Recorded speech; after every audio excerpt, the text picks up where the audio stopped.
ఇలా పలికింది. ఓ రామా, పతిదేవా, నరోత్తమా, నీవు నాకిస్తున్న సలహా ఏంటి? భర్త యొక్క జీవనగతిలో పాలు పంచుకోవటం భార్య యొక్క విధి. అడవులకు నీతో పాటు నేను రాక తప్పదు. తండ్రి, తల్లి, సోదరుడు, కొడుకు, కోడలు అందరికీ వారి వారి ప్రత్యేకమైన అస్తిత్వం ఉంటుంది. కానీ భార్యకు మాత్రం తన భర్తను అనుసరించడం తప్ప మరో మార్గం లేదు. నేను వేరెవరిని ఆశ్రయించలేను. నన్ను కూడా నేను ఆశ్రయించను. నా భర్తయే నాకు ఏకైక ఆశ్రయం.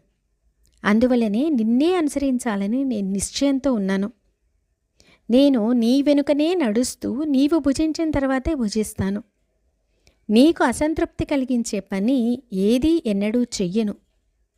కొండలు, సరస్సులు, నదులను చూస్తూ సంతోషంగా ఉంటాను. నీ సంరక్షణలో భద్రంగా ఉంటాను కనుక నేనెన్నడూ అలసిపోవటం జరగదు.